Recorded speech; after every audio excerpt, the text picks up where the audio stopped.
All right, let's go ahead and get this show on the road here. As all of you know, this Friday is a special session of the legislature down in Salem to go ahead and bring up funding measures for ODOT's transportation package. There's been a lot of discussion about that, as you all are aware of, a lot of give and take, but it's important that ODOT have the funding to go ahead and do the maintenance of our roads and to keep everything safe for everyone. I think the controversy may come in as to where is all the money going to be spent. But we're going to let our speakers today go ahead and share that with you, because I believe there's probably a lot of conversations taking place behind closed doors in regards to that. So with that being said, let me just say a few words. I'd like to thank our sponsors today, Petronella Donovan and her company, Asteria Gardens. And she's going to come up and just say a word. Did you want to do that now? She just wanted to say a few words about bipartisan relations down in Salem in this last year's legislative session. Petronella? I'm not as tall, Kent. Good afternoon, everyone. My name is Petronella Donovan, and I just want to say a couple of words regarding both Senator Meek and Representative Drazan. I had the privilege of working with both of them in Salem this past legislative session, and it's amazing when there's a bipartisan vote what happens. So we had House Bill 3838 on the floor, and that was literally going against the union. And they both voted, and their parties both voted against the bill and got the word out, and the bill failed in Ways and Means. It did not get passed this legislative session. And I just want to thank them both for their support on House Bill 3838. And that's all I have to say. Welcome, everybody.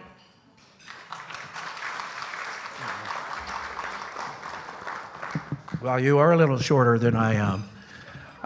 We also want to thank our other sponsor, Citizens Bank, for promoting today's event. They're located here in Oregon City. But I'd like to just kind of share a few words about State Senator Mark Meek and House Minority Leader Christine Drazan. You've all probably met them before. They've done legislative updates for the Oregon City Business Alliance in this facility in years past. This year may be a little bit different, but again, we'll let our speakers talk about that. But Mark Meek is a senator for Oregon's 20th district, encompassing Happy Valley, Oregon City, Gladstone, and parts of Clackamas County. He was elected to the Oregon House of Representatives in District 40 in 2016. He served that until 2023, championing initiatives like the revitalization of Oregon City's waterfront and the reopening of the Willamette Falls locks, through legislation establishing the Willamette Falls Authority in 2021. In 2022, he won a tight race for the Oregon State Senate, and he focuses on reducing homelessness, lowering living costs, and improving infrastructure, notably engaging in debates over transportation funding to ensure affordability for all Oregonians. And Mark will be our first speaker today. House Minority Leader Christine Drazan's career encompasses impactful roles that showcase her expertise in policy and coalition building. She was elected to the House of Representatives in 2018 for District 39 and served as House Minority Leader from 2019 into 2021, and is currently the present House Minority Leader down in Salem. Her focus has been influencing economic and regulatory policies, including opposing restrictive emission trading legislation to protect business interests. She ran for governor in 2022, and we'll keep that a secret, what her plans are going forward. But with that being said, I'd like to go ahead and introduce State Senator Mark Meek.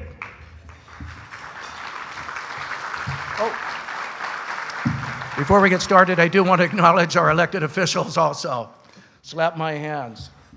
Okay, well, we have former Governor Kate Brown here. Kate, there we go. And I know that Oregon City Mayor Denise McGriff showed up, but I don't think she's arrived. Oh, there you are. There you are. Okay. And yeah, City Commissioner Adam Morrow. Gladstone City Councilor Gabriel Blogg. There you go. Board Director for the Fire District, Chris Hawes.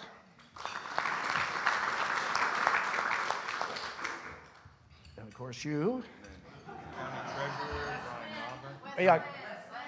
Oh, yeah, there's Mary. Oh, yeah, City Council President Mary Baumgartner with West Lynn. County Treasurer Brian Nava. And I know there's a lot of other very important people here also, so I just want to acknowledge all of you as well. And did I leave anybody out? I think I got them all. You're pointing to him over here? Wayne? Wade. Former Clackamas County Board member. Current Clackamas County College Board member. Okay. Now I think we have it covered. So with that being said, Mark, you have the floor.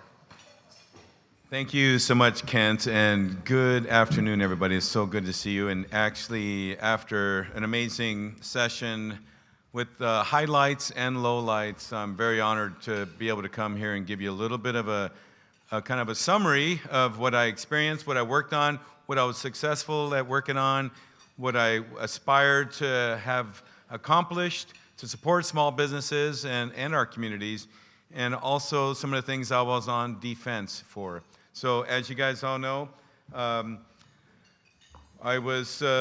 been representing the Happy Valley, Oregon City, Gladstone, and unincorporated Clackamas County areas for 3 years now, 2.5. But before that, as the state representative, representing Gladstone, Oregon City, and unincorporated Clackamas County. And I have to say, this is my 5th long session. Went through the pandemic of 21, and while I was very humbled and honored to be accomplishing the work that I was charged to do, it was probably one of the most disappointing sessions I've ever experienced. And I will continue and share some of the work I did and some of the reasons why it was disappointing to me. So, a little bit about the work I was conducting this year. I am the chair of the Senate Committee on Finance and Revenue, the co-chair of the Joint Tax Expenditures Committee, both the House Revenue Chair and myself co-chair of that committee. And then I was the co-chair of the Transportation and Economic Development Subcommittee on Ways and Means. And I took that role on after our good Senator Aaron Woods passed away mid-session. And I do just want to honor all the work he did to get us to where we were at. But I did have experience with that committee. I'd been on the committee for several years and even started on that committee back in 2017, where Co-Chair Johnson was one of the co-chairs of that committee way back. So I learned a lot about how to question agency heads when they come to our committee. And then also, at the bottom there, I was on the Joint Transportation Committee for a short while. But more on that later. But the big picture was that the 2025 session delivered some solid wins for housing and infrastructure, but I feel we fell short on making broad progress for affordability or support for small businesses. We actually stumbles like the transportation flop and stalled reforms that we did not see the kind of pro-growth policies passed that I believe Oregon is overdue for. One of the things I've been working with with my colleagues, I got multiple colleagues. I got Representative Drazan over here, that's the House Minority Leader, the Republican leader in the House. I got Senator Bonham, who's the Senate Republican leader. But in my caucus, I have 18, the supermajority colleagues that I need to work with. And it's been through that process I've been trying to educate them. And believe it or not, more and more of them are understanding that me, as a revenue chair, need to bring in money to help pay for the programs that they want to pay for out of DHS, Oregon Housing and Community Services, ODOT. But if we're passing policies, and we have a history of passing policies that have been stated could be detrimental to businesses, but we said, well, we'll have to wait and see. Well, we are witnessing now that they are coming to roost. Businesses are leaving, businesses can't survive, employees are leaving, employees are losing their jobs. One of the best industries in the state of Oregon, Intel, cannot be successful because of some of the policies we have. 2,000 people have just been laid off in the Washington County area. I'm in the real estate business, and not only are they selling their homes because they have to leave, but they also are renters. So the rental market is suffering over there too. So there's a lot of repercussions to what policies we work on, what policies we pass, and I am in that caucus of 18 to make sure that I can educate all of them about the business perspective, what repercussions we could be witnessing or facing if some of these idealistic policies are actually passed without proper understanding and comprehension of what really can happen. So some of the key wins I want to focus on, though, are House Bill 2138 and Senate Bill 974, which streamlined rules for duplexes, triplexes, and cottage clusters in cities, spurring construction jobs and affordability to keep workers local, crucial for small businesses who are needing talent here in Clackamas County. House Bill 3031 launched the Business Oregon program with $10 million this biennium to help cities like Oregon City with funding water, sewer, roads, and site work for housing projects. This cuts costs for developers, speeds up home building, and supports local contractors and suppliers.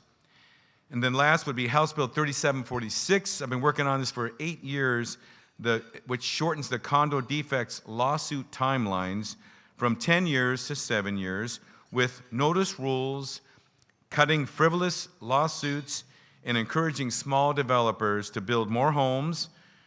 We're not talking rentals, but real ownership opportunities in the condo markets. The condominium market used to build 3,000 to 4,000 condos a year until about 2010. And then after that, it was been right around 30 to maybe 100 per year. And the question was, what is going on? Well, the Housing Productions Advisory Committee that was introduced and put together by the 2023 legislative session came back with a report. It was a bipartisan, I would say a Democrat brought together group, and that group said, hey, condominiums and the lawsuits, those are causing issues of shortages of willingness to come in and build. So I was very proud and thankful we got that across the finish line this year. Who needs jobs? What kind of jobs do we need? Industrial, manufacturing jobs, great family wage jobs. So industrial site readiness. House Bill 2411 created a state loan fund to make industrial land shovel-ready with infrastructure, due diligence, and remediation. This directly helps Oregon City, Happy Valley, Wilsonville, and Canby industrial areas compete for employers, bringing high-wage jobs, and boosting local supply chains. The Portland Metro Group, we've heard of the doom loop. Have you heard of the doom loop? This is making this bad, which is making that bad, which we're in a downward spiral. And we have a black eye from the 2020 riots and all the rest, the exodus of workers downtown. So I was very proud to introduce and work and support Senate Bill 110, which could potentially bring a new Major League Baseball team and franchise to Portland and in Oregon. And if you don't know the economic impacts that can do and bring to the state of Oregon and the city of Portland, you're not paying attention. Because not only will we have almost $4 billion worth of building and construction jobs right there, they're going to develop and bring the Riverwalk all the way through that property. They're mitigating and cleaning up a brownfield, as Zidell Yards is a brownfield, but there are also going to be hotels and restaurants, and then just imagine they're going to want to come and get in front of all of our viewers coming to the games. Imagine we're going to have the Los Angeles Dodgers coming into town, Boston Red Sox, New York Yankees, You just keep mentioning it. These folks are going to be coming into town if we're successful, which it's competitive. But that actually brings job, economic development, and a different look. Can you see folks walking and riding and even just busing and Ubering to the games? The games are going to be a beautiful sight. And so I'm very, very excited, and I'm just hoping we are successful at that. And I have to add, without adding a single tax dollar in your pocket, you don't have to pay a single dollar for that at all. Because if you don't build it, they don't come, and we don't get the money. It's a kind of an interesting process. So very proud of that. And then House Bill 2025, a couple of things I worked on in defense. Have you heard of the active clean trucks rule? If you haven't, I didn't either until the beginning of this year. I spent every night that the Transportation Committee was opened, hours until 7:30 some days, some nights. My day started at 8 a.m., ended at 7:30, and I stayed there right at the front podium listening to all the testimony. Well, we had this one hearing where truckers were stating that national manufacturers of heavy diesel vehicles that ship freight around our country had a limitation. They needed to sell a certain number of electrified heavy-duty vehicles in the state of Oregon before they could sell a diesel vehicle. And that was starting this year. And we are predicating what Freightliner and other manufacturers can do to build or sell. A lot of our trucking industries wanted to get up to update their fleet. And so the rule, the governor would not require DEQ to give an exemption or give an extension for a couple years. We had a bill that was introduced. Representative Bosshard Davis was one of the sponsors of it, a Republican on the Transportation Committee, the co-vice chair. But because she was a Republican, they wouldn't give her the time of day. So through channels, I worked with her and the trucking industry, trucking association. I introduced an amendment to a bill that was in our committee. Pissed a lot of people off. But the next morning, I got a call from the governor and the governor's staff, and they said, Senator Meek, what's your concern about that? And I exactly stated what the concern and problem was. And by later that afternoon, the governor sent a letter saying, okay, we put that into place. DEQ is going to exempt that for the next couple of years. So now we do have some work to make sure. I get it. When we want to electrify, we don't have the electric grid infrastructure ready for these heavy-duty trucks to, to charge, recharge. And then they were actually losing steam, losing more power than normal, going over heavy mountain passes. While it may be aspirational, the time is not now. So let's just be real about what we're trying to accomplish here. So those are some of the things that worked on at the beginning there. Other legislative highlights included Senate Bill 174, which would have added insurance, lowlights, highlights that we defeated, would have added insurance to the Unlawful Trade Practices Act, increasing costs without helping consumers. It was defeated. Senate Bill 916 was the access to unemployment for striking workers. And I know that I supported it heading over to the House. It was not amended. I was hoping for some work on the House. Meanwhile, the state of Washington passed their version of it, which was grossly different and more responsible than ours. And when I saw that, I said, wait a minute, I can't support our bill any longer. When it came back actually they did change it. When they came back for reconsideration in the Senate, I said I can't vote for it. So we were able to actually lower it from 26 weeks maximum, that they'd have coverage for 26 weeks, got it lowered to 10. And there was a couple of other waiting period extensions also. I support striking workers. I sat up on this hill up here, just a few blocks up, walking and marching with the striking nurses for months. And that's what led me to want to support that bill in the first place. And those folks are not making it rich. Anybody here from Providence? I apologize to be critical, but these Providence workers cannot even get Providence health care for their frickin' benefits. They tout that they're the #1 health provider in the state of Oregon. Why can't your workers have the same policy? You tell me that. I don't get it. So those are things I was fighting for, and that's why I was able to ratchet 916 down. And then also, Senate Bill 426 removed, that was the wage theft bill. You hire a contractor, the contractor doesn't pay his subs, you would be liable to pay for the subs' employees if the subs did not pay their employees.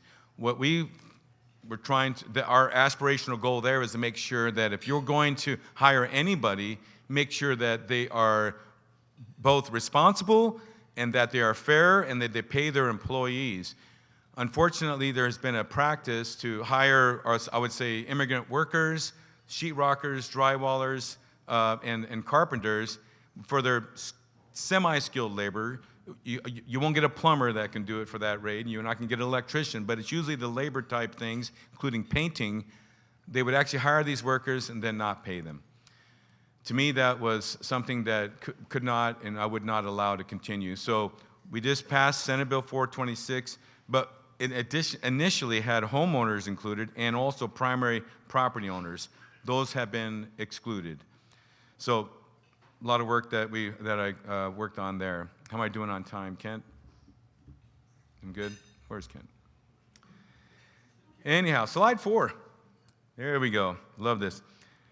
Some of the work that we did and the work that I'm doing as a revenue chair has a lot of, we have a lot of repercussions from federal policy.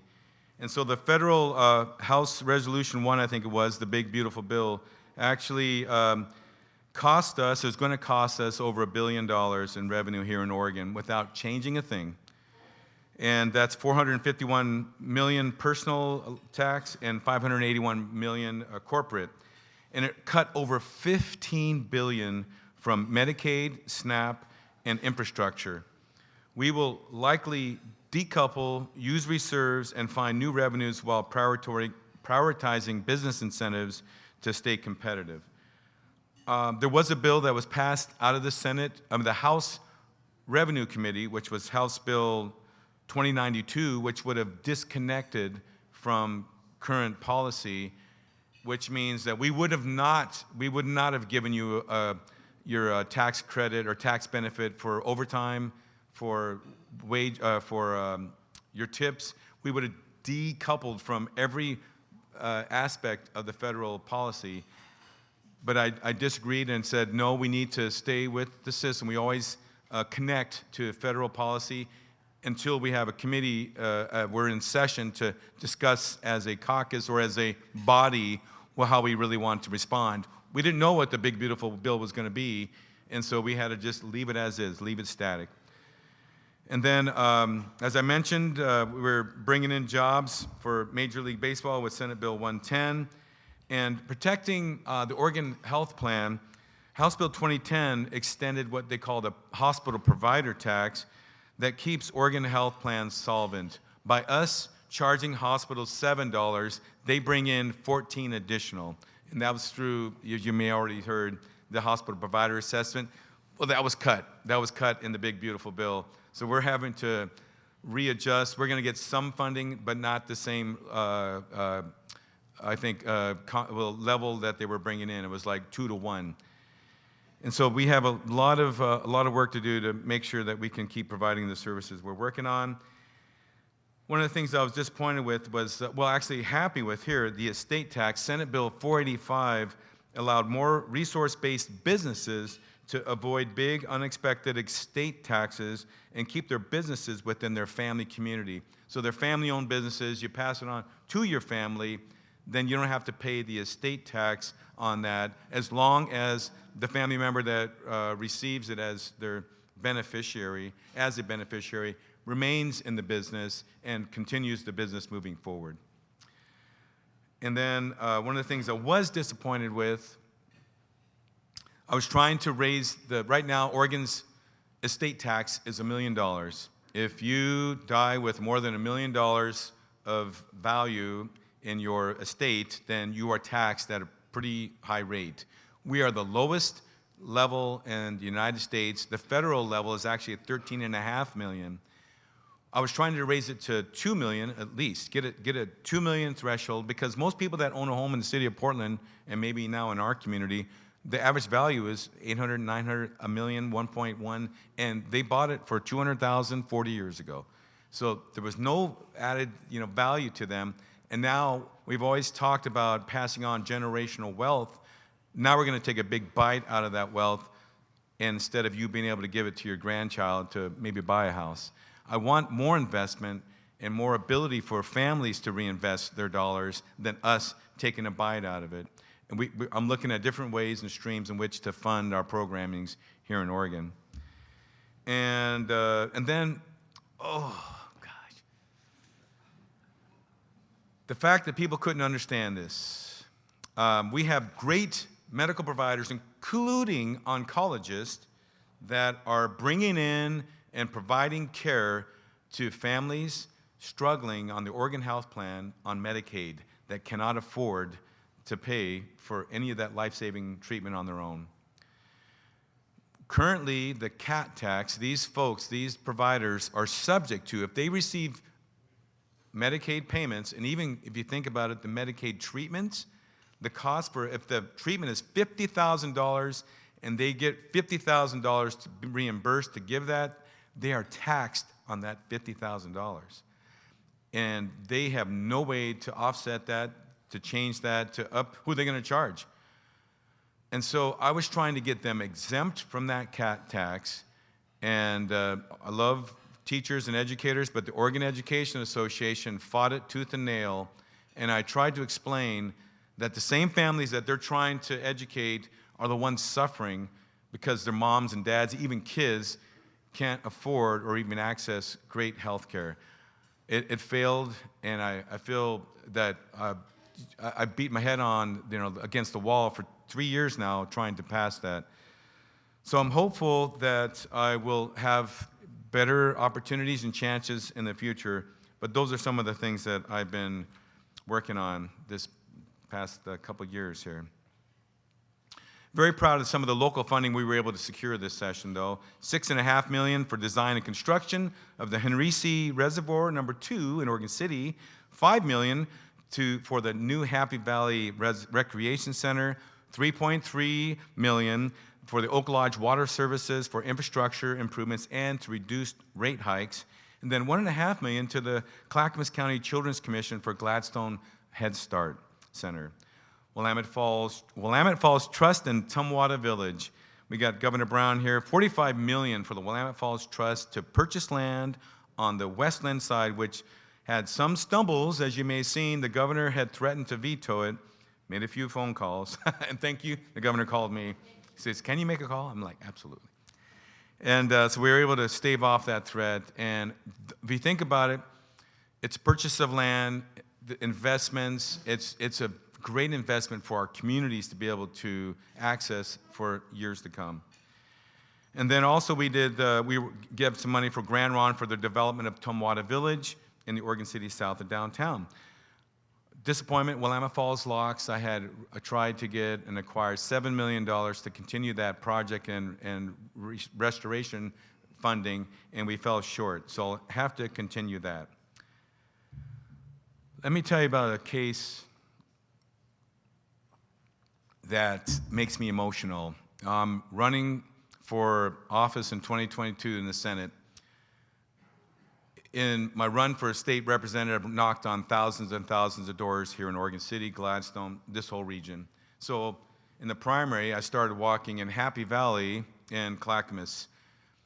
And I came across this gal, and I said, "Hi, my name is Meek. I'm a state representative over here, running for state senate here in your community. How are you doing?" And she started crying.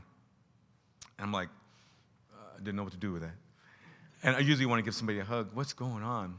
And she had explained that her police officer husband was currently down in the basement of that house because he was suffering PTSD, couldn't even spend time with his young sons at the time because he just couldn't handle external input.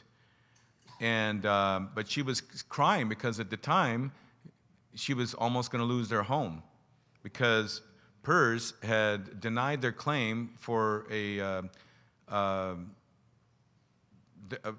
disability claim that he was suffering PTSD and disability. And so I'm like, okay, ma'am, I took her number down. I said, please, can I call and contact you? So for the next year and a half, 2 years, I had worked with her and her husband, Sean, a retired police officer here in Oregon City, finally got awarded disability from the federal disability agreement, and that's very difficult to qualify for. He was almost immediately approved for that. Workman's Comp approved his claim, but PERS was fighting it. And when I eventually found out, as you'll see, there's a letter up there that I sent initially, the first letter in December of 2022 to PERS saying, what the hell is going on here? The thing was, he had a hobby. His doctor said, okay, you can get online. How about you trade baseball cards or trade memorabilia? So he was trading. Guess what? You have to buy a card in order to sell it, right? So he was making $20, $30 on a sale of that. And PERS had a stipulation that if you make any kind of money doing a hobby, you are disqualified, period. Disqualified to support and feed your family. He already had earned his retirement, and he was trying to access it early as a disabled police officer. And so it took me months and years, but I finally got that passed this year. Karen, you may have seen, you go on a line, you can see formal testimony she gave to the Oregon City Commission about two or 3 years ago. Heart-wrenching, made me cry. Just to know the pain that they were suffering, the helplessness they had. And so to be able to get this across the finish line this year with almost unanimous support, I think it was unanimous support in all chambers. I did receive support from Senator Kathleen Taylor, who was the chair of that committee, and also Senator Cedric Hayden, who's a Republican on that same committee. And so to me, that's why I wake up and want to do this job and continue to help families that know that I care and I will go out of the way and fight for them and fight for you. So hopefully you know that that's where my heart is. And I'll be wrapping up in a few here. So, back to the Transportation Committee. As you know, I was removed. I let folks know where I was at. Would have loved that. Governor Brown here was, I think, the Senate president at one time, or Senate majority leader. She knows what it's like to work with a bunch of, self-charged state senators, right? We have our own. She worked with Kurt Schrader, put it that way. And the fact is that I can't have a policy difference, and believe me, at the last moment, I had a lot of concerns about that policy. I let them know, would love to have a conversation, to no avail. Just removed. If you can't solve the problem, remove them, right? Well, it was not successful because the whole package was failed. The whole session was failed in my mind, and it put I would say, a black cloud over what we, as the majority party, should have been thriving and striving for. So I was very thankful. As you all may know, the governor was Governor Kotek has been in communication with me about the special session. Even then, she was trying to get me to the table that last weekend before the failed session so that I could engage and let people know how I felt. But nobody invited me, and the governor tried to get me at the table, so I do thank her for her leadership on that. But one of the things, if this special session bill passes, I made sure that statute ORS 383-150, which is the tolling package, specifically outlines congestion price tolling to pay for the Abernathy Bridge, is eliminated. And if that's repealed, that is repealed. Too many of us have been on the front line with ODOT and the Oregon Transportation Commission saying, it's in the statute. We're given legislative direction to do this. Why are you mad at us? I said, I want it out of the damn statute. And so, there we go. I feel better about that. And then, so 2025 session had some wins, but missed big chances to make Oregon thrive for families and businesses. But with new leadership and your ideas, we can do better. As I mentioned, I maybe forgot to mention, part of that, I have been publicly asking Senate President Wagner to resign. I supported him for many years in that role, voted for him twice, and I will no longer support him as Senate President. So even if he wants to remain Senate President, I think his days are numbered. It takes many votes. It takes almost a supermajority to win that election in the first place. And so I'm looking for other folks in my caucus to maybe take charge and take the role, and somebody that will respect all of our thoughts and ideas, because our caucus, even though we're all Democrats, and even his role as a Senate president working with the Republicans and other stakeholders, that's just been a failed exercise. And so I am on the record of stating that. I will stand by every word I say, and if I lose my gavel in the Senate, for the Senate Finance and Revenue in 2026, so be it. But I am not going to stand back and not voice my opinion and speak truth to power, especially when it needs to be stated. So really appreciate all your support today, and happy to answer some questions after Representative Drazan gets a chance. Thank you.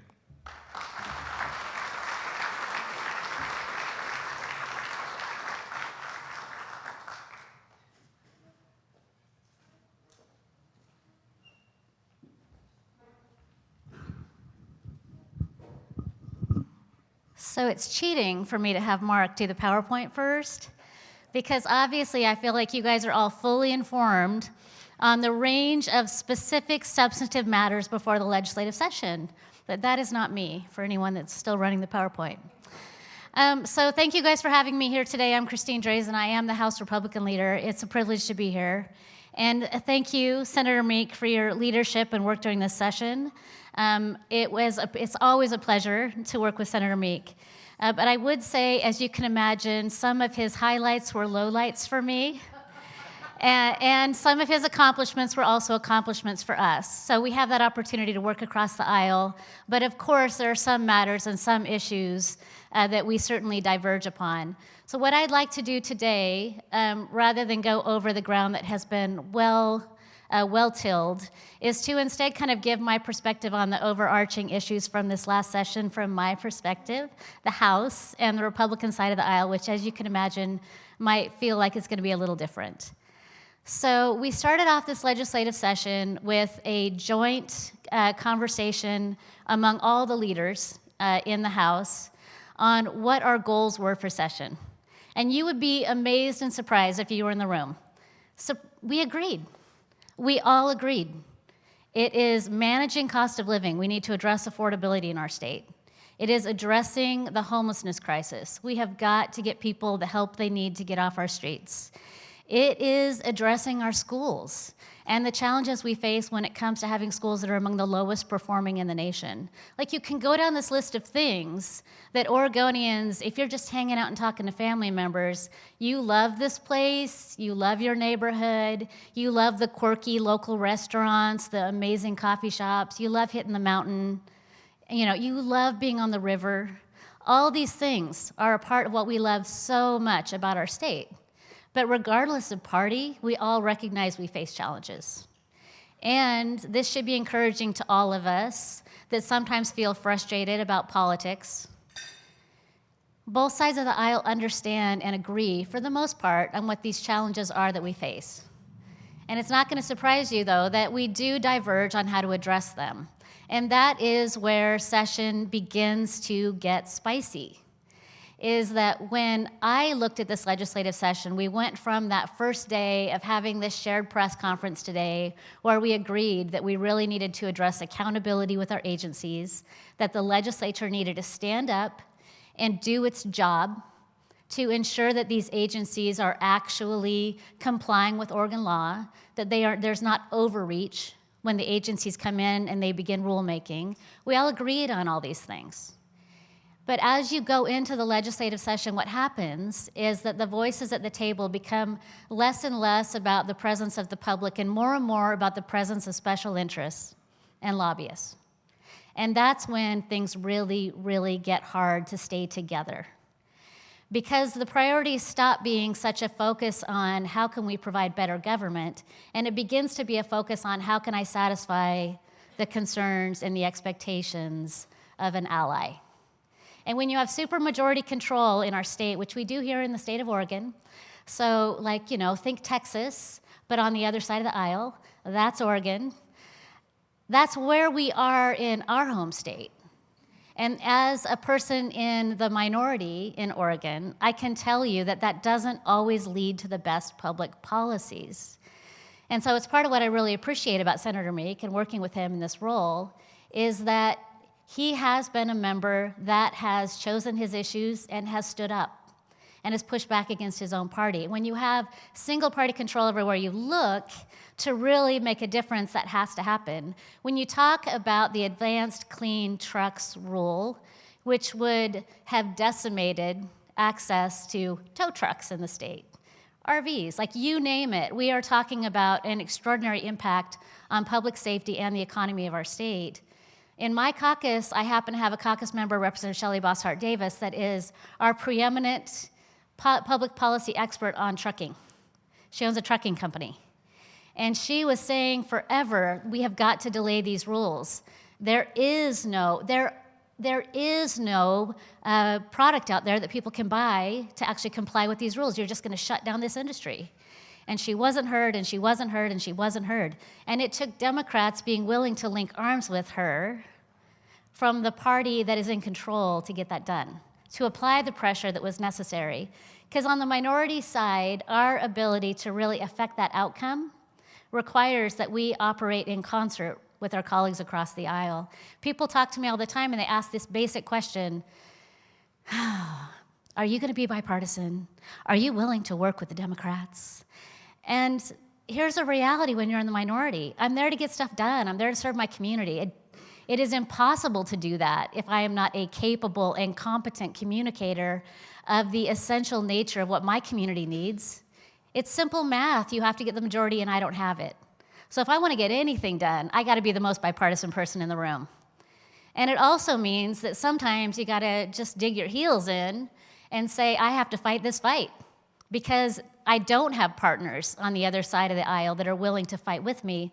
I got to stand alone. And I'm willing to stand alone because it's that important.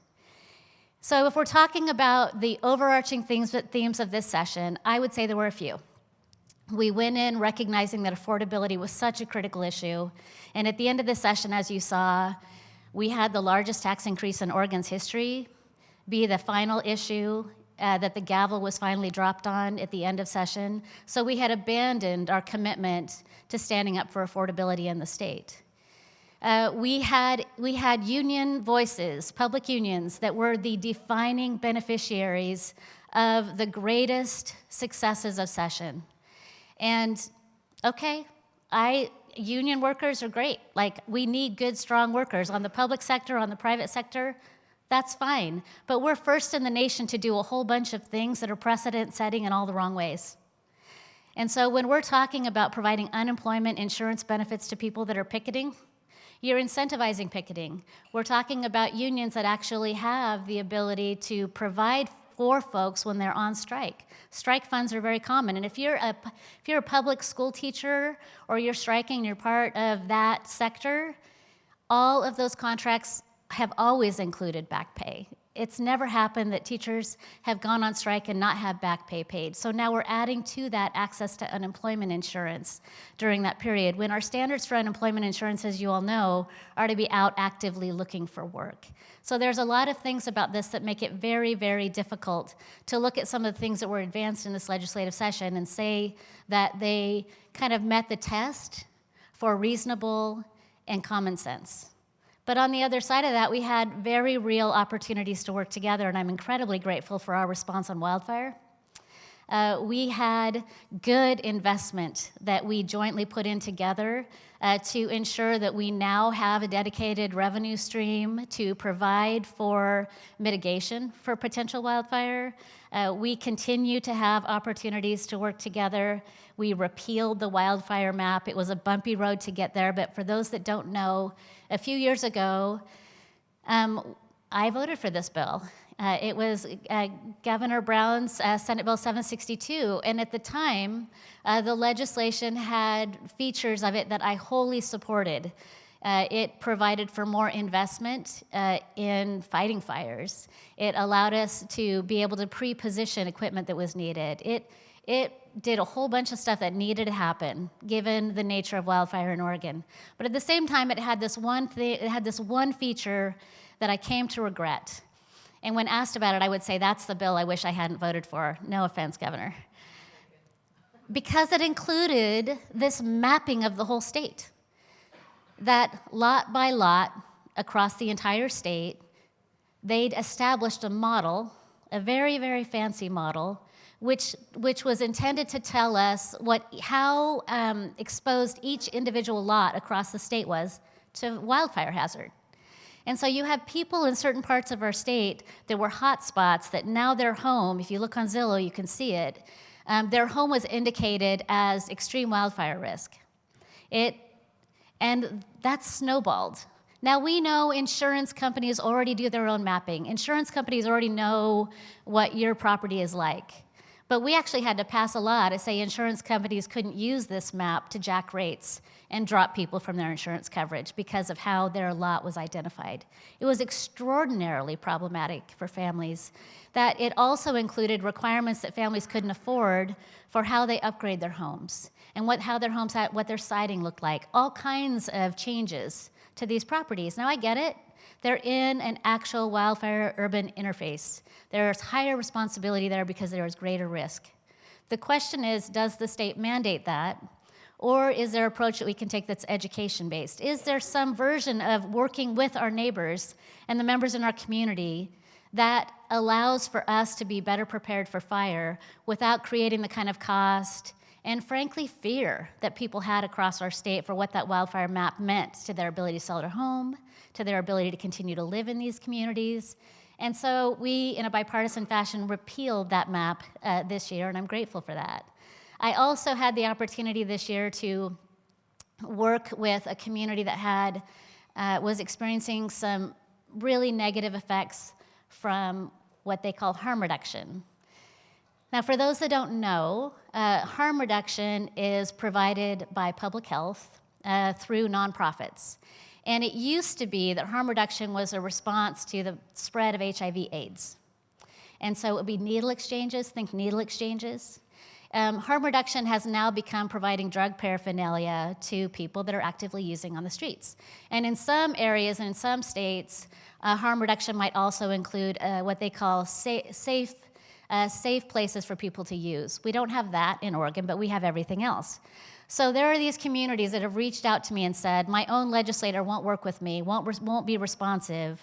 Our neighborhoods are not safe. They're not safe for my kids to walk to school. They are not safe for us to be outside of our homes. We have these people that just show up with their van, and people that are facing addiction flood to their vans. They get all their paraphernalia, the dealers come, and all of a sudden people are strung out in front of our houses and on our safe routes to schools, and there's a school right there, and here's where I live, and I no longer have a park because we're not removing homeless people from it, but this is the environment I live in.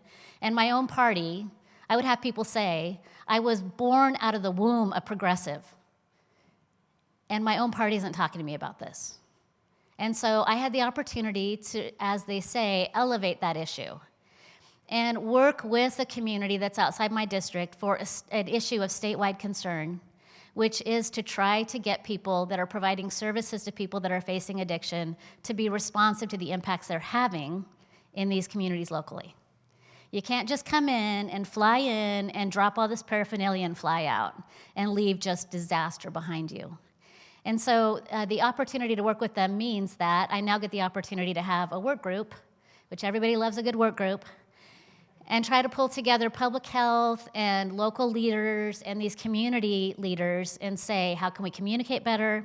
How can we accommodate these concerns? Is there another way to do this work? And we're seeing actively in cities like San Francisco, they have dramatically changed the definition of how they look at harm reduction because they knew the extent to which it was harming their city. We need to get there in Oregon. We certainly need to get there in the parts of our state that are facing some of the highest overdose rates in our state. And we need to stop doing business as usual and figure out that we need to get people. Our vision needs to be long-term recovery. Our vision needs to be sobriety as our goal. I understand everybody is at different places along that journey. Addiction is a real thing. They are not faking it. And as a society, we cannot look at that challenge and turn a blind eye. These are our brothers and sisters and aunts and uncles and cousins and neighbors. These are real people. These are not anonymous numbers. And if it was our kids, we would not step over them. We would not go to the other side of the street and ignore it. We have got to start taking this seriously. This is not compassion. This is cruelty. We have to help people get into recovery, not enable continued addiction. And so I had the opportunity to work on that issue this session that will continue for me. Of course, in my own local district, I had the opportunity to get funding and fight for lower costs. I supported the estate tax changes. As you heard the careful language that Senator Meek was using, for him to be able to achieve any changes in our estate tax, he's being expected to find that money somewhere else. So we're talking about raising taxes here to lower taxes here. So we're robbing Peter to pay Paul because heaven forbid our system would ever just limit how much it takes in. That's just not what we're talking about. We're not talking about an actual tax reduction. We're talking about a shifting of taxes from one pocket to another. And that's the environment we find ourselves in. Our state budget continues to grow hand over fist year after year. And in this year, we heard a lot of conversations about federal action and federal requirements. We are going to have to continue to work together to be responsive to changing expectations at the federal level. That is the reality. But I would suggest that this is an opportunity and a moment for Oregon. When I talk to the Hospital Association, when I talk to Governor Kitzhaber, when I talk to people in my own local community about what do these changes mean in Medicaid and in SNAP and trust me, they're not right away. So you're gonna hear a lot of conversations about, oh, we're losing all this money right away. We're talking 2027, we're talking 2030. We have time to plan, we have time to prepare, and we have time to do things better. And so my conversations with people are, where is our system today? Can we absorb this? What's going to happen next? And across the board, I heard, our system is already in crisis. We are already facing challenges where we have rural hospitals that might close because they have a birthing center where they deliver 2 babies a month, right? Like they can't manage those costs. So there are already changes happening that have to happen across our system. And this has got to be a part of incorporating that into what's coming next when it comes to healthcare. It has to be. We have an expanded Medicaid population in the state of Oregon. We have $1.2 billion that we're spending in the state of Oregon on folks that are not eligible for the federal Medicaid program for undocumented folks within our state. Our rural hospitals depend on every dime of that. Hospitals across our state benefit from that investment. So if we make a change, if the federal government makes a change, all of it affects the whole system. So we have got to work together to ensure that our healthcare access across our state is strengthened no matter what the future looks like. And when you talk to people that are doing this work, they will tell you, we need change anyway. We are at the point where it's an inflection point. We must change. We are not operating within the systems of the past. We must change. And this is going to force that, there's no doubt. But I would say that when we looked at the budget this cycle, we had co-chairs of Ways and Means that were, I would say, in some ways, overly cautious, where they created our own kind of pressure inside our budgeting process, where they were saying we want to set aside so much because we don't know about the future that we're going to kind of tighten our belt too much at a state level. And that's going to double down and create additional pressure on some of our services and supports. So I had some real concerns about that process and that approach, and we're going to see how that plays itself out moving forward. We'll certainly have an opportunity through the Emergency Board to be responsive in real time to concerns that we have in between legislative sessions. That's a committee that meets that has money available to it to be able to appropriate in between legislative sessions. And it's an important tool that we have as legislators, and we will have to use that wisely and carefully. So I was a state rep and leader, and I left. I took a little sabbatical. I did a little thing. And then I came back and ran for my House seat. And that decision point to stay, I tried to do something to be a voice of change for the future of my state wasn't change for no reason. It wasn't change to have change. It wasn't change for title. It wasn't change for ambition. It was because when I look around at this beautiful state that I so dearly love, I believe that it will take different voices at the table to actually make progress, to actually serve people well. And so my decision to come back and run for my legislative seat was because I believe in public service, and I happen to uniquely believe in the importance of locally elected work. We're here, we're accountable to you. No matter what I do inside Salem, I come home and I bump into people at the grocery store and I answer questions, and I am present in the community because I love this place, and I want to serve people. And as House Republican leader, now I was saying you hear a lot from lobby. I had this thing that I did during session where people would come in and they'd meet at my office and they'd crowd into every nook and cranny and corner, take up every seat, stand against the wall, and then they'd have one spokesperson that would say, "We would really like you to pass Bill XYZ," right? Like that's how these meetings would go. They'd have 15 quick minutes, they'd go out and on to their next meeting. So I started a process for myself this session where I handed out 3x5 cards to people that came into my office. And I said, even if you don't speak today, you probably have a reason you're here. Please tell me something. I don't care what it is. You can repeat your lobby comments, but please tell me something that's true to you. And these are those cards. So here's why I bring this up today. What you would see if you went through these cards is not an angry list of citizens demanding something from their elected leaders. You would see people that sincerely, truly, and authentically want better for their families. They want to see their elected leaders hear them and not ignore them. They know what's wrong, probably better than the lobby does. And the things that they want for the future of this state are the things that I want for the future of my state. Maybe not in precise detail, but absolutely in feeling, philosophy, and intent. Some of these things are as simple as, I want better housing. I want to be able to afford a house when I can save enough money, and I would also like to have people dance more, right? Like, me too. Me too. The thing about this exercise for me was whether or not the person in the room had the opportunity and the privilege to be able to be the spokesperson for their group. They were there. They took time out of their day. They took time out of their work. They hauled their fannies to Salem. They went through security. They stood around in the hallways. They waited for me to be done with my last meeting. They only got 15 minutes. And I really, really, really believe that their voices deserve to be heard. And that is why I serve. That is why I run.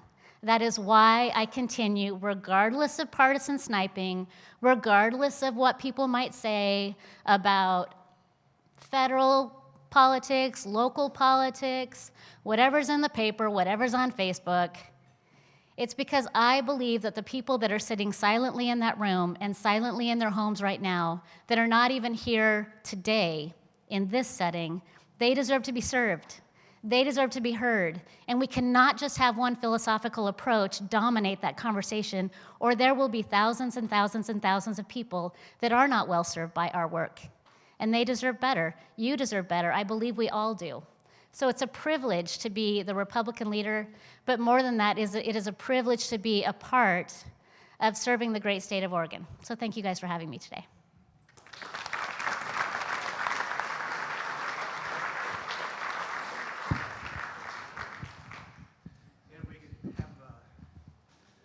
Have you, Christine, stay up here with us and invite State Senator Mark Meek to join you. Now is when we start to have the real fun. So for those of you who haven't been here before, the blue cards are in your table are the question cards, and we'll have people come around the room to go ahead and pick up your questions. They'll bring them up to me. I'll try to categorize them all, so if we don't read your specific question, it's only because your question may sound very familiar or similar to someone else's question. But we do appreciate as many questions as possible. So let's get started. I guess this mic's on. All right. Yesterday, down in Salem, starting at 3 o'clock in the afternoon, people were allowed to come in and give public testimony on their feelings, positions, attitudes on the proposed increases in gas tax, title transfer, vehicle registration, everything else. You read the articles that came out, it sounded like a very positive, upbeat meeting. And then your office came out and said, after reviewing approximately 2,500 written letters that were submitted into the public record, that 96% of them were against her cost increases. So how do you reconcile that and recognizing their very polarized positions? Can anything really get done Friday? Will there be any discussion, or is it just a formality? So I love that you have both of us today for this one. So this will be good because you'll hear a different answer from me probably, I'm not going to guess, but maybe a different answer from Senator Meek. So I'll go quickly. I would say that the public hearing was political theater because the chair can selectively choose who they want to come up and testify. And so he can handpick who's heard. And he didn't even go to the people online for 2.5 hours. So I don't know if you've ever been to a meeting online where you have no idea if you're ever going to be called on, but keep that screen open because at any minute they might say, Joe, are you there? Maybe not. Like a lot of people would fall off. And so I would say that the hearing yesterday was representative of the people that spoke were primarily those that would benefit from the increase in taxation. Absolutely, please come and make your case. That is 100% needed in our process and appropriate. I got no gripe with that. There are two sides to every single conversation, and we heard one side of that yesterday. And so that was what that public conversation was about. The online submitted testimony, I would say, is also important to recognize. You can't just say people showed up and they like it, therefore this is the right thing to do. You have to listen to the public. They're the ones that have to pay it. And they are trying to assess whether or not there's going to be a return on that investment. And that's always a challenge for Oregon. We're one of the most expensive places in the nation to live. And a lot of Oregonians don't feel like they're mad about the taxes. They mostly talk about there's no return on that investment, that they're paying a lot and it does not feel like Disneyland. And for what we're paying, it maybe should. And so what I hear from people is that if you're going to take more money from me, I don't trust that you're going to spend it wisely and I'm going to get value. That's the challenge. And they also say they can't afford it right now. So I will jump and give this to Senator Meek after I say one thing about next week. We're not providing rule suspension to expedite something that Oregonians have concerns about. This is going to be, that's code for we are not going to rush it. That means we're going to have a regular session. You're going to have day 1, day 2, day 3, over to the Senate, day 1, day 2, day 3. Oregonians are going to get their say. And so we will have another public hearing on Friday where people have the opportunity to come if they choose to, have their voices heard, and we'll see if there's the votes on the floor or not. I am told that this is the final gig. There will be no changes. But all along, all session long, I was told that this issue was the #1 issue for Democrats, while at the same time the governor was saying she was just in an advisory capacity and wasn't directly engaging. So when she chose to engage in the final day of session, it was too little too late. And frankly, the package was too big and too shocking all the way through the session. And then the final package was poorly crafted and lacked support from anyone. So that's how it ended. I can tell you process-wise what will happen from a Republican perspective, but I'd be curious what Senator Meek thinks about outcome. Okay, well, yeah, outcome, don't know the final results. What I can't predict. But what I did I audited the hearing myself. I wanted to hear everybody's testimony. And there was some critical testimony. There was a mother from the Banks area very upset about increase in the tax. So so I heard many voices. Amazingly enough, though, on the county commission side, remember, this is a transportation package that our normal split for gas tax that comes in at the pump goes 50% for the state, 30% for the counties. Clackamas County loves this, and 20% to the cities. The cities, Oregon City, Happy Valley, it's going to be very, very welcomed by them. And a lot of our rural cities also. A lot of them have deferred maintenance, and they're trying to conduct business for themselves. So they liked a lot of that. So we had a lot of red and blue support in a leadership capacity. So I'm monitoring, watching, listening. Truckers, I met with the truckers last week, and I actually helped to make sure the language they wanted, this modernization language for taxing diesel. We don't tax diesel for heavy freight right now. We're going to start taxing it at the rack. It actually brings us into this ITNA or INTNA, whatever, international fuel process, where we're going to start receiving money and funds based on our allocation. There's a calculation for that. I wanted to make sure that their language was in it. So I've been communicating, and believe me, it's not backroom deals. This is all open to everybody. So I've been making sure that if I have an issue, I want to make sure it's in the package. A lot of the things, including the removal of tolling for our community, are in the package. So I'll be on a wait-and-see basis to make sure. I am very fond of engagement and interaction. I think this should not be a partisan issue. This is an Oregonian issue. I was the co-chair of the Transportation Economic Development Committee, which I was responsible for approving ODOT's budget this year and in 2023. This year, as the chair, though, I spent time with Senator Starr, Representative Bosshart Davis, and many others, Co-Chair Gomberg, trying to address their budget. Their budget holes are real. We were going to be utilizing vacancies to be utilized, just get rid of those vacancies in some departments, make sure they're in the operation and maintenance department. So the hole that they're dealing with is real, unfortunately. And so I'm here to make sure we have a problem. How do we solve it? How do we keep Oregonians safe over the winters? And also making sure that they see the improvements and maintenance done on roads that you are paying dollars for. So I'm waiting to see. I'm hopeful that I can support it at the end of the day, but I will, I'm on a wait and see basis. So, and I'm wanting to hear from folks like you. So thank you. And you are about to. Okay, good. So, since you brought up ODOT, let's just talk about them for a moment. There's numerous press releases, articles that have been printed that they presently are underfunded by about $350 million. There's also articles that say ODOT doesn't have a revenue problem, they have an expense problem. They have been very inefficient in how they manage big mega projects. And one of the concerns about whether if this transportation package gets approved, what accountability measures are there in that to make sure that ODOT spends that money fixing roads, maintaining public safety, and not just putting it into big, inefficient mega projects. And I hate to say it, our own George Abernathy Bridge started out at $250 million. It's now at $750 million. No, 815. Oh, 815. It just went up yesterday.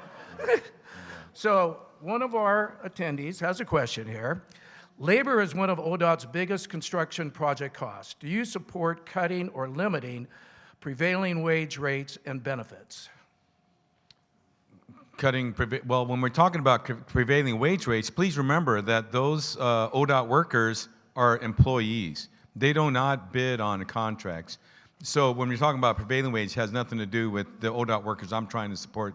But if we're talking about projects that are out there, prevailing wage, I think that better than even worrying about prevailing wage, what I'm tired of as an ODOT process is we go out and say, ladies and gentlemen, here's a bridge we want to build. How much do you want to charge us? Because we have open checkbook back here, right? Instead of saying, here's a bridge we want to build, and guess what? You can earn up to $300 million to build this bridge. Any takers? Because these are the requirements on the bridge, etc. We need to be changing the way in which Oregon does business and bids out work. So prevailing wage or not, I think it's going to be dependent on the job sites, the projects. I know I've done some work to mitigate both prevailing wage projects for like off-site manufacturing. To me, and if you don't know what that is it was an unfortunate cure, but I don't know if that answered the question. You gave it a good try, Mark. So here's the thing. This is only the tip of the iceberg. I mean, we have a governor that just instituted an executive order to mandate project labor agreements. And the project labor agreements, in case you're not familiar with that term, takes contractors that have bid to do these jobs and requires that they negotiate with the union for what their non-union workers will have to pay for to actually do that project. So just as an example, we had the Newburgh-Dundee bypass that ended up having a project labor agreement put on it. The cost for the Newburgh-Dundee bypass, they attributed 20% of the cost increase to the project labor agreement. I mean, if you think about it, we're talking about having these employers put money into a retirement account for the unions when their employees on the job site are not union members, and they'll never benefit from that retirement account that the union manages because they aren't union members. Project labor agreements put in those kinds of restrictions in place, and that was instituted by executive order by the governor. She also just negotiated for a 6.5% increase for public employees. At the same time, she has ODOT, whose public employees don't even have a balanced budget. We have challenges for how we're managing government, how government is choosing to be a cost driver and making it more expensive to do the core basics of what should the state be providing right now. I would say prevailing wage, we've had it a long time. I would also say that our contractor world is accustomed to accommodating the prevailing wage requirements. But it's this next level where prevailing wage is now not good enough, and now you have to go to project labor agreements, and from there you're going to go on to the next thing. That's going to be the real challenge moving forward. I would say our system in Oregon has had prevailing wage for ages. I think it was super problematic to expand that prevailing wage to off-site work, which they did this year. But I think the larger issue is the governor herself needs to stop. She just needs to stop driving costs for these projects. We just cannot afford it. Okay, thank you. Now, this is going to be a yes or no answer. Easy. Would you ever support a sales tax to help solve Oregon's budget shortfall? Can I say no, but with a caveat? I don't like sales taxes because I don't believe that there is a way to protect people that are constantly spending beyond their means. I don't know if you guys saw, but in the last couple of years, Oregonians that are carrying credit card debt, their credit card debt increased by like 25% within just like the last 2 or 3 years. And so a sales tax is on top of that, and I've always struggled with the fact that a sales tax is not connected to the reality of what someone earns. It's just connected to the reality of what they can afford to borrow. And so I have never been a huge sales tax person. I know we capture our visitors, our tourists. It helps them pay for infrastructure. I get that part of the policy argument, but that part where I'm just not sure how to navigate, how do you make it fair for people? I don't want to tax income. You don't want to tax, like, people should be able to earn their living, pay their bills. I hate that we tax income. I don't quite have the sales tax dialed in for myself. Okay, as the revenue chair, thought about this, and right now, guess what? You're being taxed on sales. It's called the corporate activity tax. I would prefer that if you were going to receive a sales tax that's eyes wide open, and my point is, if I saw, and I want to go on the road and discuss this around the state about what a real true sales tax would look like, because we are losing, I would say, on the level of $2 to $3 billion a year from folks traveling in and out of Oregon that are not paying a dime to pay for what we are trying to pay for here. And that's $2 billion that would save our families. I would have exemptions for those making under 50, 60, based on their AMI of how much they would actually be exempt for. We would lower and change the income taxes, and to the point that how do you get your money back if you're paying taxes if you're making under $50,000 and you're paying at the register? Well, you would get an income tax return when you file. It is a yes. It's a qualified yes. It's a qualified yes, but You gave it a really nice try. But there's a lot there. Bum, bum, bum, bum, bum. Yeah, qualified yes. Yeah. I think All there's right, some thank you. merits to it. Yeah. We really appreciate the answer. Okay, we're going to switch horses here. How are you planning on protecting immigrants from ICE, especially agricultural workers, from being deported? And do you support ICE's use of masked agents? I was in the military, and actually I sat on call on Easter mornings because we were guarding nuclear missiles in Montana. We would have protests come up, and every one of those security guards, security policemen, they were all just, they were general, their faces were exposed. I do not agree that there's a world in which the United States of America would have anybody not showing who they are with your name tags and all the rest. When it comes to, believe it or not, having our migrant workers, I think we need to document them properly, even if they're undocumented, documented as workers, that a valued worker for our farmers, because our farmers' crops actually are very vulnerable right now, because a lot of them, if you go around and see some of the fields, if you're driving out in the outskirts, are dying on the vine because there's not enough labor here to pay for it. And so we are already doing what we can here in Oregon to protect immigrants that may be undocumented. We actually provide some funding for having them, if they are arrested, to seek legal counsel so that they know their rights, and more importantly, know that they are not just going to be exported to Guatemala or Honduras? No. Where was it? El Salvador, or anywhere else. So yeah, to me, that's not the American way, and we can do it better. So I would say it is the American way to have safe communities.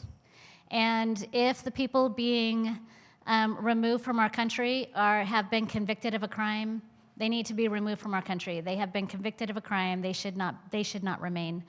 For the people that have not been convicted of a crime, those folks we need to fix our immigration system so that we have access to the workforce that we require. And frankly, our state in particular has a real problem with population, where we're going backwards for the first time in more than 20 years. We have the lowest birth rate in the nation. We don't have people moving here. We don't have the immigration that we have always had. And we have struggles not just on kind of the undocumented immigrant question, which I know is a political hot topic right now, but broadly speaking, for the future of our state and our economy, we need to be an attractive place for people to move to. We need to be an attractive place for people to want to come, raise their families, start a business, grow a business, work, whatever that might look like. And today, we are bottom of the barrel. We are not the Portlandia of the 90s or whatever that was. We are not a place that people want to invest, and we are certainly not a place that people are choosing to come and visit the way that they used to. On to the next one.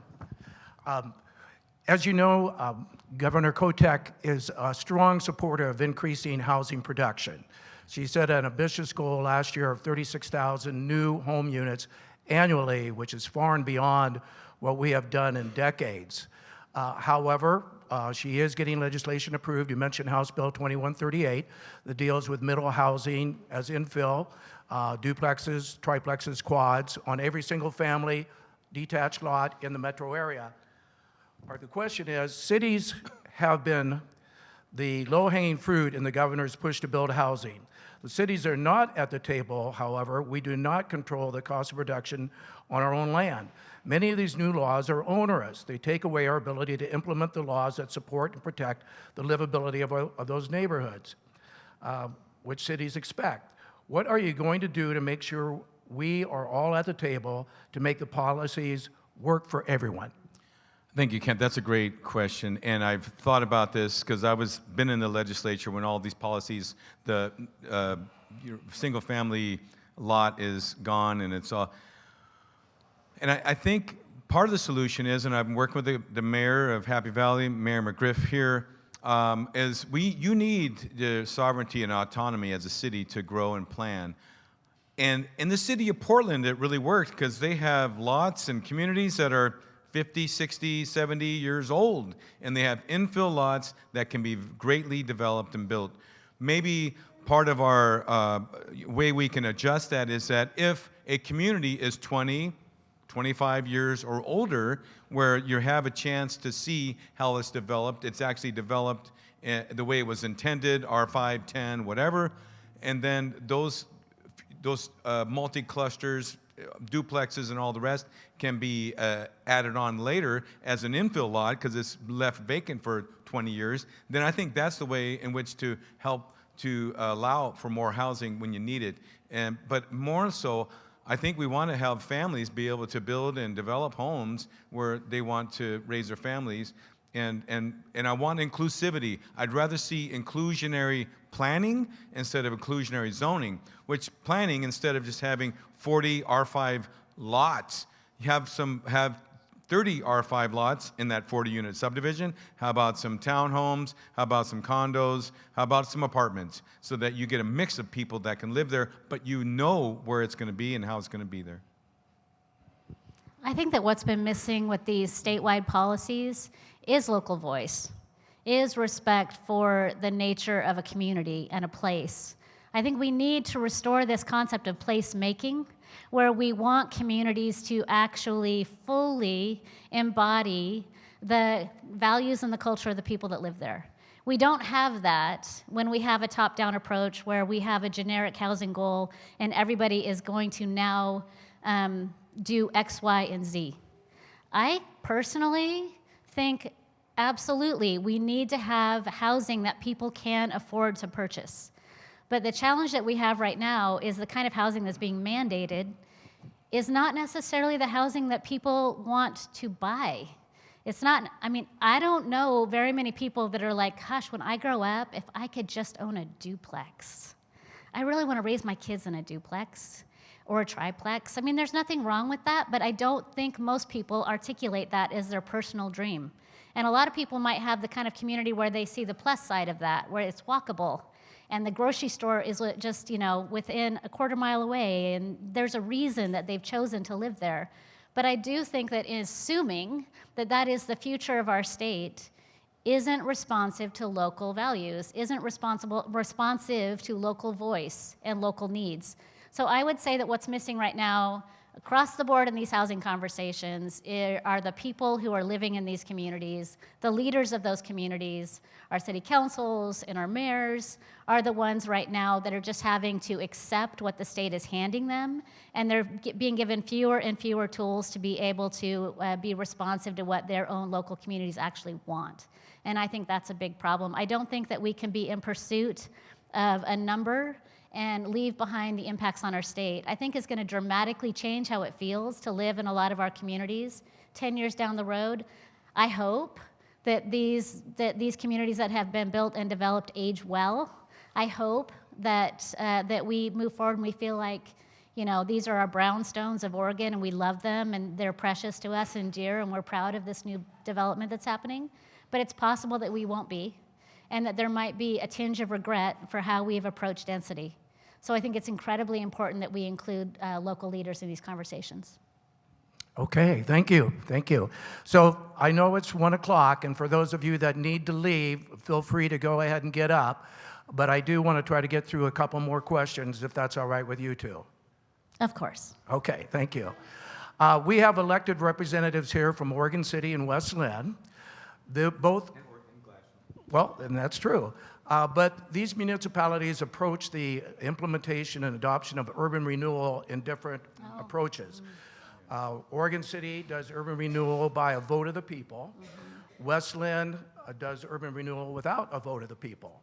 West Linn approved their TIF, tax increment financing bonds, last year for $85 million approximately. Oregon City turned down their urban renewal bond measure when they were asking for $44 million. Do you support a public vote of urban renewal? So I'm going to start with this one because I had a constituent this year that asked me to put a piece of legislation in on urban renewal. And so I had an urban renewal bill this year that was responsive to one of my local city councilors in my legislative district. Had no idea the firestorm that was going to create. Because it turns out that communities that are dependent on urban renewal, as we all are, really, for the most part, like the process they've got. And so you know how I was just saying local control, local control, local control? Yep, that. I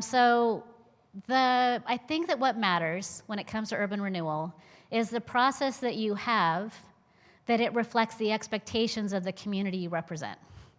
because the process that we had in my legislative district wasn't satisfying the community members that felt like fire wasn't at the table. I mean, the folks that are potentially impacted by these urban renewal decisions, they had some concerns that they weren't adequately represented in those conversations. And so they wanted to have a conversation about a vote and another process. But I would just say that that is how I would nuance the answer to this question, is that urban renewal should not be something that is done outside of a process that is inclusive of your own communities.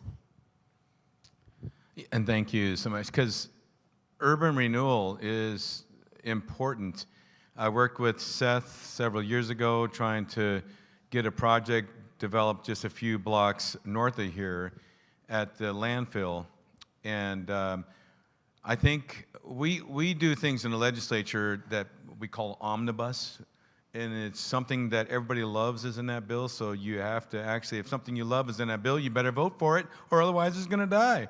Well, I think one of their initiatives they sent out a couple years ago that failed, that they added all of these projects in there instead of one or two that people really could support. Because instead of saying, oh, I love that project, I hate that one, then the initiative died. So I think when it comes to raising taxes and doing whatever you're going to do, send it to the vote of the people. Validate it. But when it comes to selecting what projects you're going to engage with, be more focused so that they can say, I love that project, let's do it. Instead of, I love that project, hate that one, because instead of voting yes for it, you're going to vote no. Well, we appreciate that. Did that answer everyone's questions? I think that conversation will continue. Oh, yeah, definitely. Yeah. All right, we're going to move on to another topic dealing with industrial lands. House Bill 2411, Industrial Site Readiness Loan Fund, was limited in its scope. Necessary industrial infrastructure is incredibly expensive, and House Bill 2411 feels like a drop in the bucket. Is there any plan to expand or right-size that fund to substantially support industrial development? Yes. The thing is, we got to get it started. We have to get it started. What happens, people hate waste. Oh, we put $100 million in it, but only $8 million was used. I think starting off, getting the $10 million started, getting applications, seeing buy-in, seeing the results is how we can continue. And I'm hopeful that we can come up with a different type of stream to continually fund it to allow more communities to access it in the future. So when he says stream, he means new taxes. So just be aware of that. Well, usually dedicated. But I would say that you have to do foot in the door. You have to get started with these programs. You have to start somewhere. It was a very tough budget environment, as I mentioned before. There were some pretty severe restrictions put on what kinds of new and shiny things we could do this session. I'm pleased to see this made it across the finish line. I think that it's important that it was funded, and I think it's important that we continue to keep our eye on the ball and invest as we have additional opportunities. I absolutely think that this needs to grow moving forward. Okay, thank you. So we've got questions on a lot of different topics here. If a subcontractor has not been paid or has not paid their employees, a general contractor cannot learn of that unless there is a claim or lawsuit. General contractors cannot access the payroll records of their subs, so why are they accountable for another business's crime that BOLI is supposed to monitor? Yeah, this was one of those bills this session that was responsive to a union that really wanted to kind of attack the larger contractors across our state, is how it came across to me. And not that of course there's bad actors, and of course there are things that need to be addressed. And we dramatically increased funding to BOLI to address the enforcement issues that are happening across our state. I think BOLI is the appropriate entity to actually be out in front of what's happening in the contractor world. That's their job.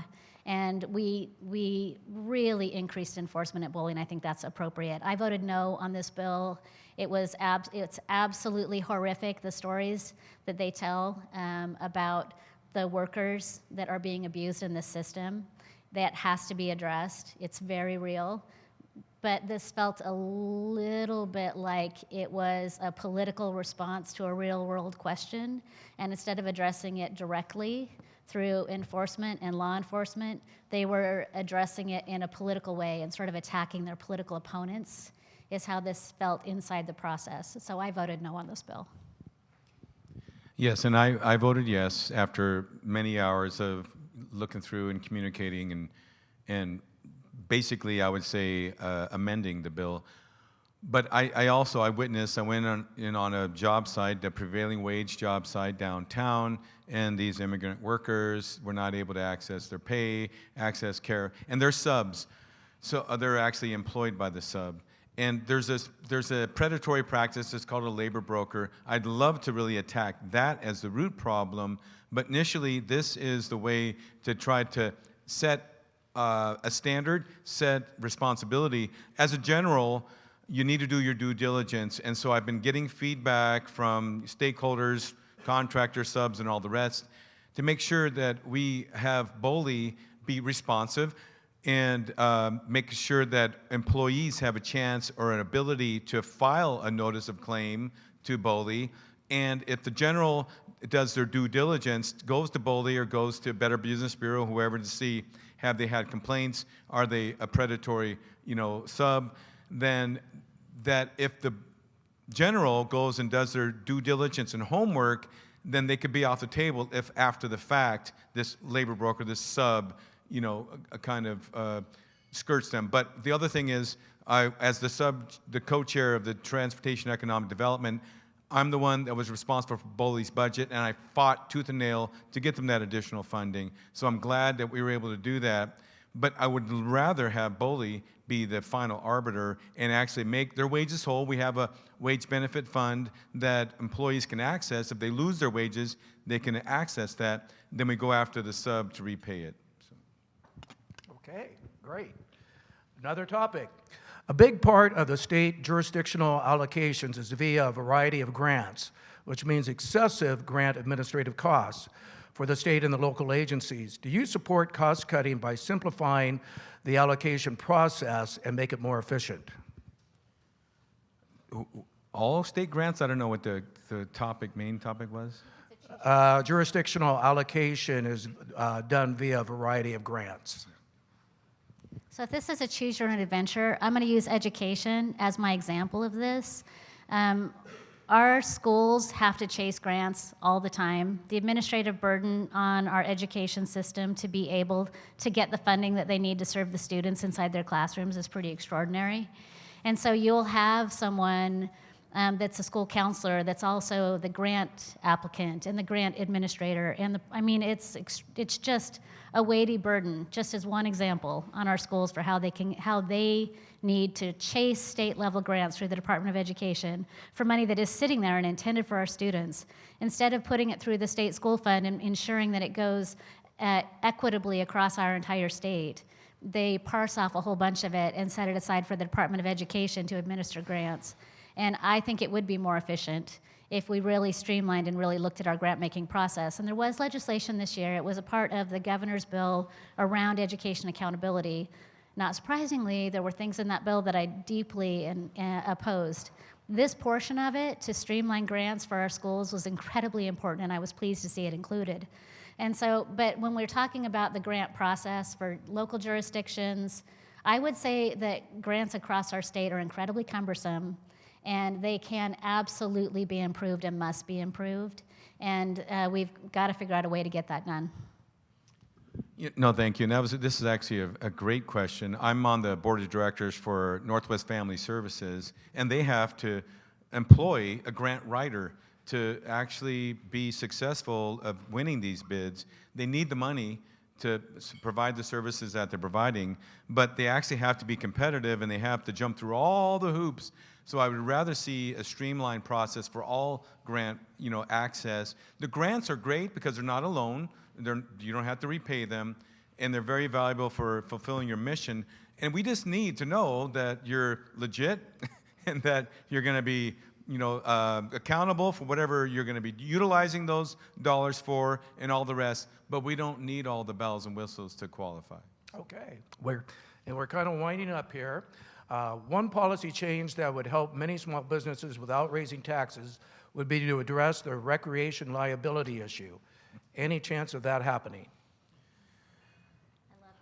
Oh, yeah. I was at the front lines with this, and I didn't get a chance to really cover it in my presentation. It was in my slide deck.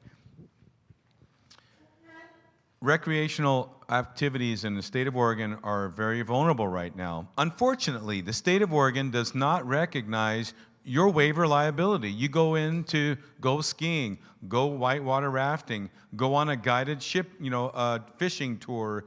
There are some inherent, risk that go with that. So there's a difference between ordinary negligence and gross negligence. What happens for an ordinary negligent issue, you can claim a gross negligence claim, and what happens, you have a trial attorney will take your case, they'll go in, the insurance companies will say, let's just settle, it's more expensive to go to court, and we are the #1 state in the United States for claims on all of those types of issues, and the providers, especially when it comes to ski resorts, there's a provider, insurance provider, there's only been 2. One of them left this year, say, bye-bye, we can't do it anymore. The owner of Mount Hood Meadows, I met with him this summer after the session. His insurance policy is going up. They're going to renew. They were not going to renew, but they're going to renew. But it went from $150,000 a year to $1 million a year. Oh. Wow. Oh. That's... And then their deductible went from $100,000 a year to $1 million a year. I don't know about you, but I could not afford to stay in business with that high of an increase on just my insurance costs, let alone everything else I'm trying to provide. So I passed Senate Bill 1196 out of my Revenue Committee against the Judiciary Committee Chair, Senator Brzezowski, who him and I debated in my committee hearing about who should be able to determine whether it's gross or ordinary. But he had the chance to solve that this year, and he refused to. So I sent it out of my committee with a partisan vote. It was the 5 members of my committee. I voted yes. Republican Bruce Starr voted yes. And Republican, who was my other Republican on the committee? Mike McLean, my co-chair Mike McLean. You usually never send a bill out of your committee without another Democrat voting yes. I did. But it sat on the president's desk and it died. So I want to address this too, because I think that this is where we get into single party control in a way that is unavoidable. So how I was saying that the session became sort of a payoff to your friends instead of just a conversation about our shared values for the future of our state? This is a perfect example of that. This is the trial lawyers at work, because our options were this bill could have moved forward if we were willing to move forward their bill on the Unlawful Trade Practices Act. It's not apples to apples. Extraordinary, bizarre moment at the end of session where they said, well, if you want to keep your ski resorts actually operating, and you want to address what is a legitimate issue in the sector, you have to take your lumps, and we're demanding this. And that is, again, what you get from just single-party control that has a small group of folks that actually pull the strings on the final determination for what moves and what doesn't move in the final days of session. So we need this fix. We are desperate for this fix. At the beginning, when in my comments, I was saying, we love to live here for the rivers. We love to live here for the mountains. If we don't fix basics like this, we won't have access to those things because those services will not be able to continue to exist. You will see ski resorts shut down. You will see guide services shut down. Our tourism economy, where we say, come to Oregon, we're the most beautiful state in the nation, come experience the beauty of our state. It is not going to have industries to support those visitors because they cannot afford to stay in business. Like, we could have fixed this. We should have fixed this. Senator Meek is right. That bill would have fixed this. And here we are. It is unresolved. And you have, in particular, a business owner that's just gutting it out, crossing his fingers, hoping for the best, hoping that nothing triggers his $1 million deductible, and probably hoping that we can revisit this in the short session, which we have to do. I'm sponsoring one of my 2 bills is that bill. Yeah. Good job. Good job. You heard it here. A Republican congratulating a Democrat. We got that on video. We'll edit that out later. So just a last real quick question. Is there a consideration to cap the gas tax with an annual $340 payment like the proposed, I think it's RUC or RVC? Road user charge, RUC. Oh, okay. If not, why is there an ability to cap it? So I wasn't completely tracking that question, but can I say this really quick? Sure. The transportation bill includes gas tax, title increase, registration increase, new road user charge that's mandatory, and then increases for high-efficiency vehicles at the point of registration, and a doubling of the payroll tax. So every single worker across the state, over the Labor Day weekend, they are going to take money out of their paycheck by doubling the payroll tax. That's happening potentially, coming up over Labor Day weekend. The thing that people don't talk about, there's a provision in this bill to respond to an issue that Senator Meek addressed, which is truckers. So Oregon has a constitutional provision. I'm going to get super in the weeds just very briefly, and I'll get to my point as quick as I can. Oregon has a provision that heavy trucks have to actually pay their fair share that is equivalent, there's equity between them and passenger cars. It's called the highway cost allocation, and there's a study that's done by the state economists to determine if that is in balance. It's been out of balance for years. Truckers have been paying more than their fair share for 4 years plus. This bill gives authority to rebalance how they get back into that equitable position to a state agency moving forward. So we're having a conversation right now about what should our transportation taxes be? How much should the gas tax be? How much should these title fees be? How much should registration actually be for our state? We're asking Oregonians to come and share your concerns. If you're a city, if you're a county, if you're a person that's going to pay it, come. This bill gives authority moving forward for that determination for what our gas taxes should be to a state agency. It is a delegation of legislative authority to the executive branch. I have never seen anything like it at this level. And it is like 2 sentences in a 90-plus page bill going into Labor Day weekend when people are going to be focused on the 6-cent gas tax. Moving forward, the legislature won't have this conversation because we are giving it to a state agency to rebalance these requirements.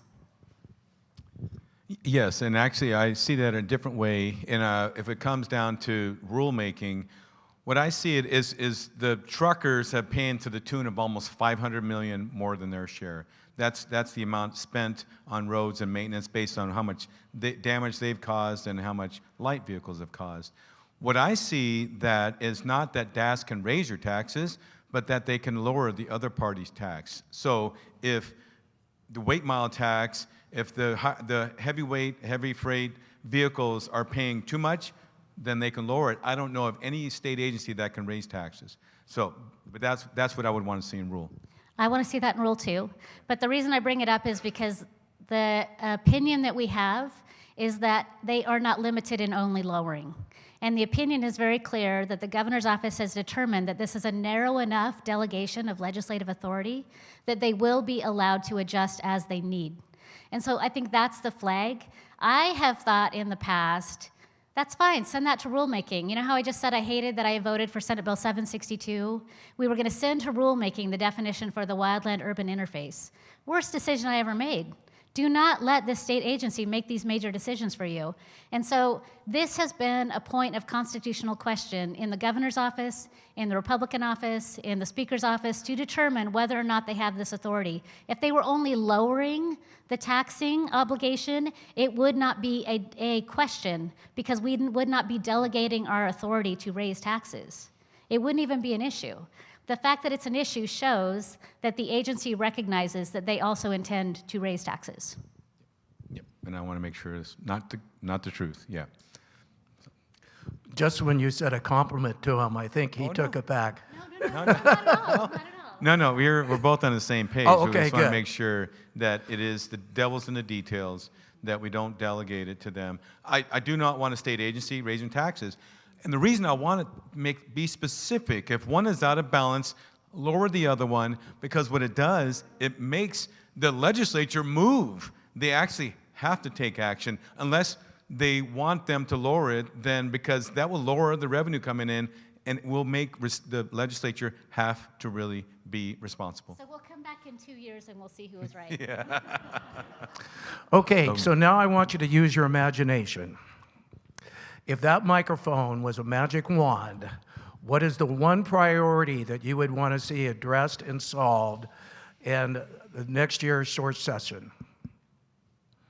That's really, there's unfortunately too many things. One of them would be recreation liability. Remember I was talking about the Medicaid cat tax? There were several issues that I was trying to resolve in the cat tax. Those things are life-changing because what's happening, these providers don't have to accept Medicaid patients, and they are getting to the point that they're going to say, we can no longer accept Medicaid patients. If you've gone to your doctor lately and you're over 65, they will tell you, we no longer take Medicare patients because they're not being reimbursed. So it is a real world out there. That, to me, would be a game changer because, as we all know, as we're aging, we're not enough. We need to become the state of love, not the instead of San Francisco. So we have more babies being produced. But we need more children.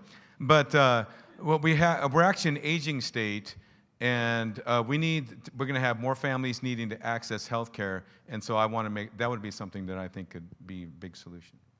So for magic wand level, I would wave a magic wand to address a culture of enablement that is continuing to enable addiction in our state. Because I believe the way that you get at the homelessness challenge is to recognize that underlying condition. And I think about the people that are living on our streets, and I think about the families that have lost track of them. And we have a member of our caucus whose son is facing addiction and is somewhere on the streets. And to have that be so present in our caucus conversations, to have that be so present in our policy discussions, just reminds me how much the people that are facing addiction are lost to their families and they're lost to themselves. And so the opportunity to really begin to heal our state and turn our state around, I think, has to be that we truly do address addiction in our state. All right. Well, on behalf of the Oregon City Business Alliance, I want to thank both State Senator Mark Meek and House Minority Leader Christine Drazan for not only taking the time out of your schedule to be here, because I know you've got a lot of preparation regarding Friday's special session, but also staying way past 1 o'clock to be able to allow us time to ask you all these questions. I want to thank each and every one of you for preparing the questions. I think they were all excellent, and you didn't shy away from any of them. And that's why we are so happy to have you as our elected representatives. We wish you the most success going forward because you truly represent the citizens in our community, and we're very grateful for that. So how about a hand for our speakers today?